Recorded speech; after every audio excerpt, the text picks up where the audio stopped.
welcome to livealittlehigher.com. This week we read Parasha Emor, and the first sentence, the first pasuk of the parasha says, "The Eternal said to Moshe, say to the priests, the sons of Aaron, you shall say to your children," and then it starts talking about the different restrictions that the Kohen and the Kohen Gadol had in the times of the Mishkan and the times of the temples, of what they could do, what they couldn't do, who they could marry, who they couldn't marry. But what it's interesting to note is the way in which it's paraphrased. And although it's intended for the specific service of the priests, this pasuk really is talking to all the Jewish people on the importance of the education of their children, on their chinuch, on the education. So the Rambam writes, just as a wise man can be recognized through his wisdom and his character traits, for in this he stands apart from the rest of the people, so too he should be recognized in his behavior, in his conduct. And the Rambam's intent is that the Jewish approach to knowledge has to be more than theoretical. And it's not just only telling your children, oh, you can do this, you cannot do this, this is right, this is wrong. This is beautiful. Yes, we have to teach them the right way, but it's more than that. And so instead, a person's knowledge must shape his character. It's not so important to teach your kids what's right, what's wrong, but what they learn from you has to shape their character. And more importantly, it has to influence their behavior. And this is what distinguishes a wise man. So amongst the types of conduct mentioned by the Rambam as appropriate for a wise man is refined speech, and we've been learning this in the past parashas, the parasha of Tazria that talks about the disease that came out from speaking Lashon Hara. Lashon Hara is speaking in a negative way about somebody, even if it's true. It's to talk about their character traits, to talk about, judge them of what they're doing in their lives. This is considered Lashon Hara, it's considered evil speech. And in those days, people would get this disease that would look like a skin disease, like lepra, like leopard. And but it wasn't a disease of the physical, in a physical sense. It was a disease in a spiritual sense. So here we continue learning about this, about the importance of speech, of how important it is, how we talk to other people, how we teach our children. And so he says that a Torah scholar should not shout or shriek while speaking. Instead, he should speak gently to all people, like a person that is refined in his character traits, the way he behaves, like a person that's learning Torah all day. He cannot be screaming at people. He cannot be talking to them in a demeaning way. And he should judge all men in a favorable light, speaking his colleagues' praise and never mentioning anything that is shameful to him. So it's interesting that we're learning this week, because next week we're gonna be celebrating Lag BaOmer, and Lag BaOmer is the yahrzeit of Rabbi Shimon Bar Yochai, and also it's the day that the students of Rabbi Akiva stopped dying. And why did they die? They died from a plague that started on Pesach and ended up in Lag BaOmer. 24,000 Torah scholars we're talking about. Imagine the light that was taken away from this world. And the reason they died was because they were not careful in the way that they treated each other, in the way they spoke to each other. And because they died because they were spiritual giants. When you're a spiritual giant, they don't just spank you. The consequences of your actions are much bigger. But coming back to the Rambam, he says that the wording employed by the Rambam, judging in a favorable light and never mentioning anything that is shameful, imply that Torah scholar may recognize faults with a colleague's character. It doesn't say that he doesn't recognize something negative in another person. When you have a Rebbe and you're learning with this Rebbe, Like it's commanded that he should tell you in which areas of your life you should perfect, refine yourselves. But what it's talking about is that a person should not do it in public. Like if he has to say something to him, it has to be privately. It's to be very careful how he says it. And also, even so, he will speak his colleague's praise.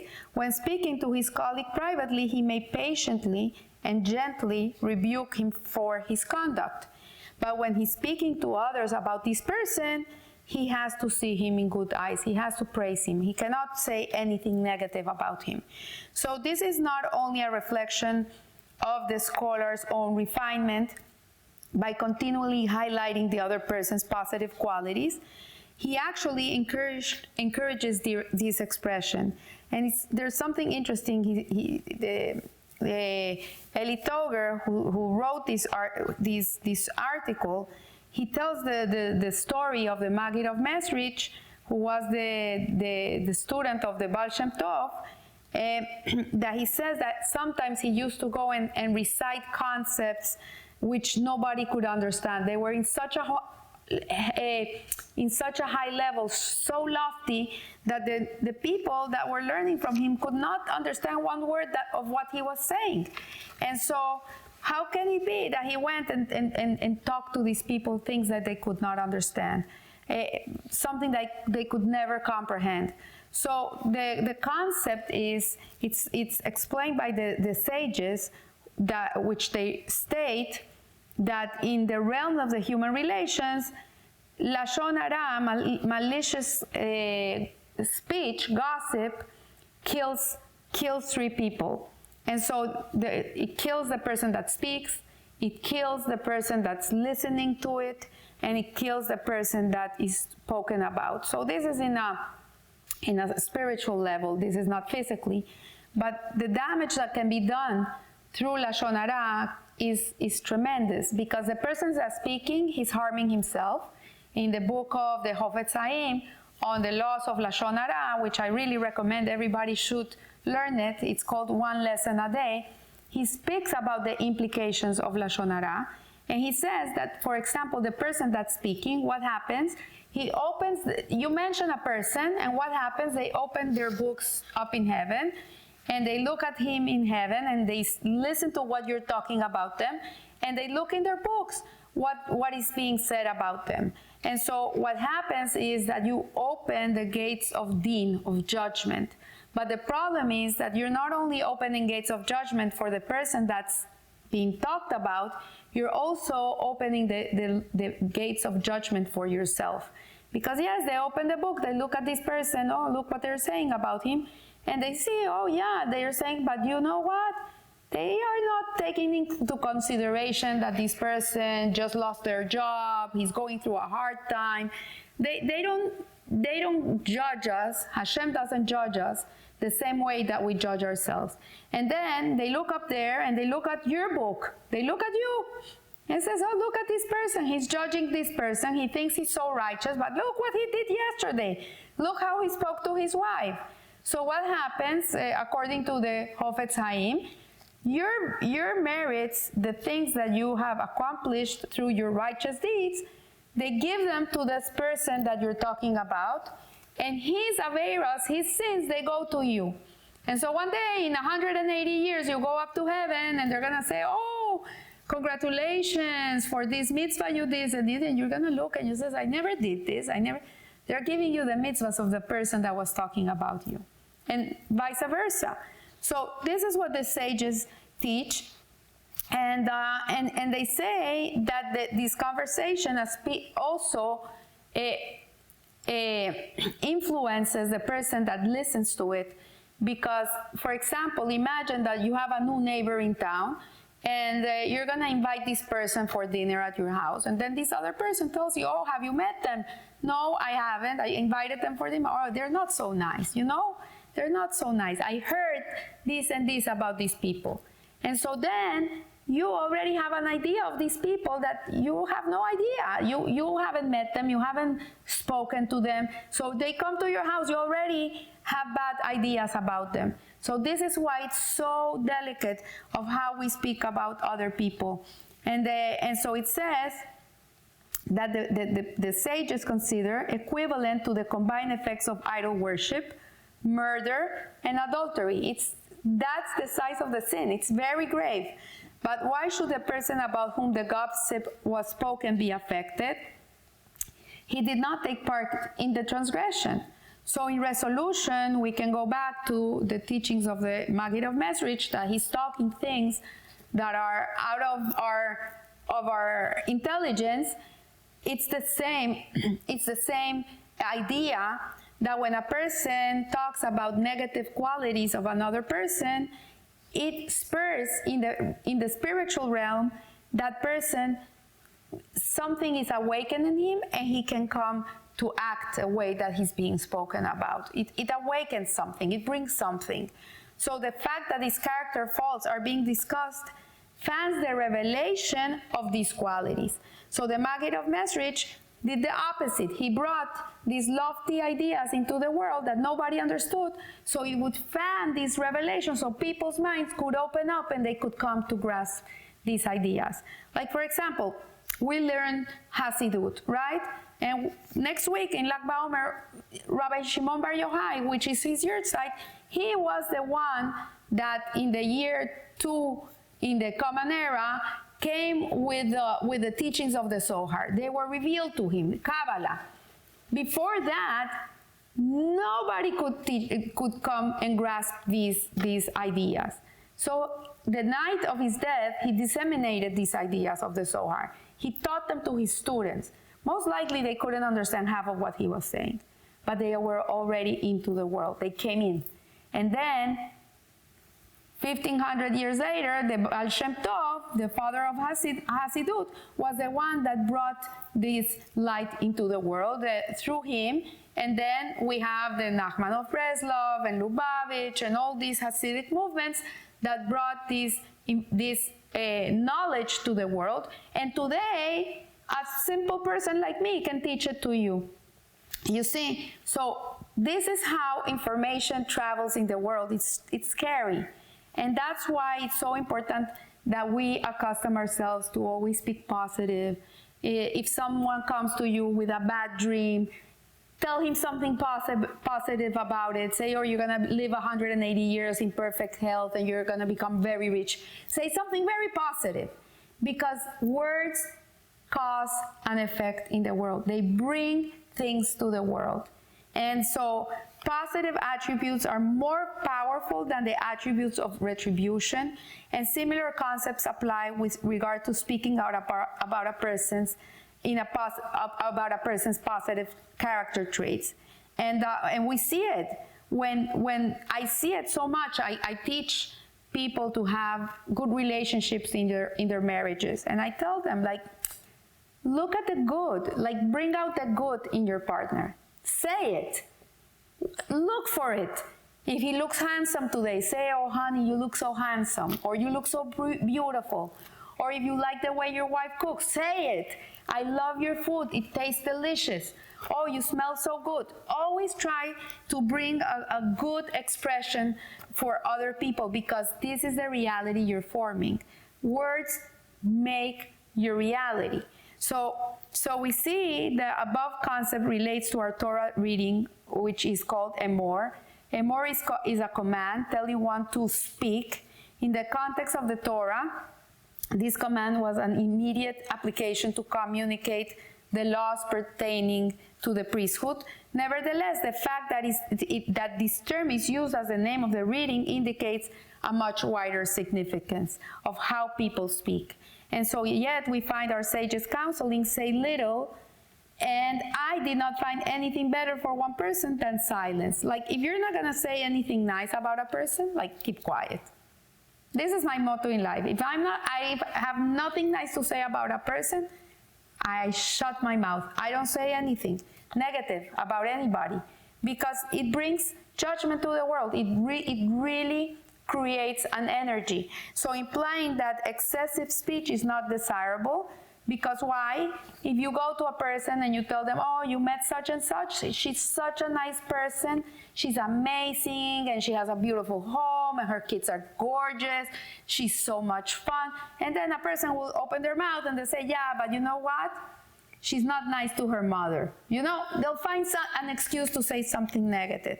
So that's why we should say little, necessary. You see the Torah doesn't talk more than necessary. It says what it means what it says. It's very precise in its words, and we should emulate that. That's the way we should be. Nor can we say that the charge Emor refers to the commandment to speak words of Torah, for there is an explicit command, and you shall speak of them, encouraging us to proliferate the Torah words. Instead, Emor refers to speaking about colleagues, virtues, and as explained above. It really, that's what the Torah is trying to tell us. And so our sages associate the command Emor with the obligation of Hinuch, as I said before, of education of our children. And in this way, this is very important, the way we speak to our kids. Today, in our society, we see that parents are very careful how they speak to their children. They're almost like, I want to be your friend, I don't want to be your parent. And here the Torah tells us, no, sometimes you have to say things straightforward. When the Torah is talking about the Kohanim, he says he cannot have bushy eyebrows, he cannot have a crooked nose, he cannot have a limb that's missing. If he is not perfect in his makeup, he cannot serve in the temple. It's not saying, oh, if he's like trying to cover things so nobody gets offended. You know, when sometimes in life you have to say things as they are, especially when you're educating your kids.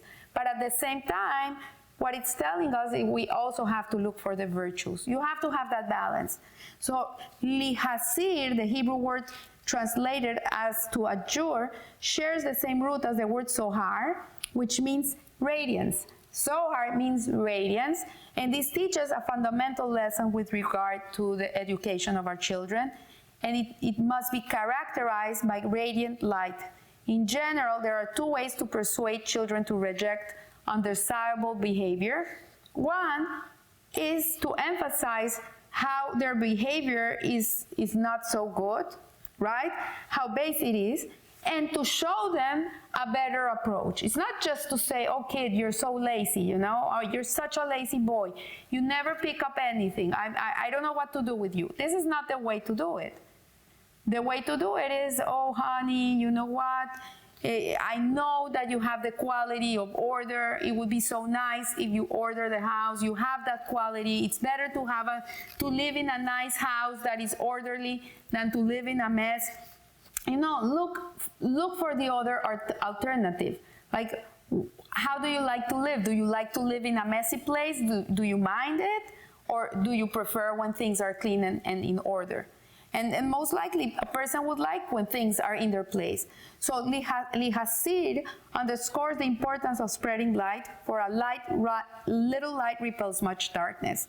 And by shining light, one will kindle the inner light which every person possesses. And this reminds me of a story of a lady that had many kids.